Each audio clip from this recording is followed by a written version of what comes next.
আমি মটন নিয়ে এলাম। আজকে মটন রান্না করব। তো দেখুন আজকে আমি কিভাবে মটনটা রান্না করছি। তো চলুন এরপর আমি ঝটপট রান্নাটা করে নিই আর আপনাদেরকে আমার রেসিপিটা শেয়ার করব। প্রথমে লবণ দিয়ে দিলাম, মাংসটাতে হলুদ দিয়ে দিয়েছিলাম, আর একটু হলুদ দিয়ে দিলাম। এটা আমি একটু মেরিনেট করে নিলাম। এরপর একটু আমি টক দই দিয়ে দিলাম। তারপর টক দই দিয়ে মাংসটাকে ভালো করে মিশিয়ে নিলাম। এরপর এটা আমি কিছুক্ষণ রেখে দেবো, তারপর আমি রান্নাটা শুরু করব। আর এখানে কেটে রেখেছি পেঁয়াজ কুচি, রসুন, আদা আর টমেটো, এগুলো আমি পেস্ট করবো এরপর। আর এখানে রেখেছি কেটে আলু মাংসের জন্য আর আলু মাখার জন্য। এখানে আলুগুলো ভেজে নেব।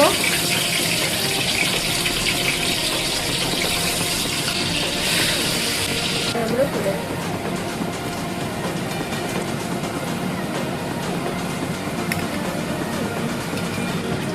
দিয়ে দিলাম,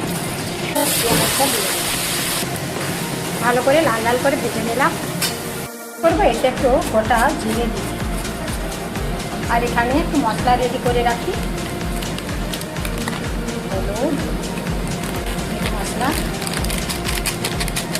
কাশ্মীরি লঙ্কা, জল দিয়ে দিলাম। এরপর টমেটোটা দিলাম, কেটে রাখা মশলাটাও দিয়ে দিলাম। আবার নাড়ছে, আবার মশলাটা দিয়ে দিলাম।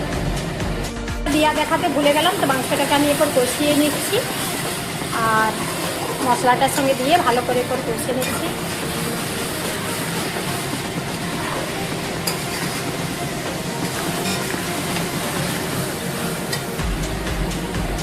এটা হয়ে গেছে, একটু জল দিয়ে দেবো, জল মিশিয়ে দিয়ে পাতলা করব।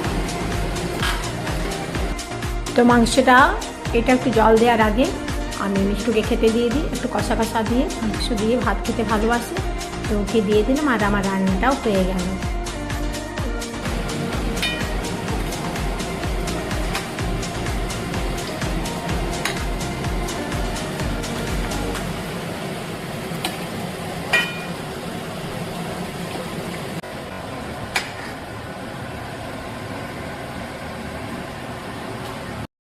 ছেলে খেয়ে বললো মা খুব সুন্দর রান্না হয়েছে, জানি না কেমন হয়েছে, একটু খেয়ে দেখি। ও তো বললো ভালো হয়েছে। আর আমি এদিকে খেতে বসে পড়লাম। মাছের তেল, আলু মাখানি আর পুঁটি মাছ করেছি ধনেপাতা দিয়ে। তো আমার এই রান্নাটি আপনাদের কেমন লেগেছে অবশ্যই লাইক কমেন্ট করে জানাবেন। সবাই ভালো থাকবেন, সুস্থ থাকবেন, সাবধানে থাকবেন। নমস্কার, শুভ দুপুর।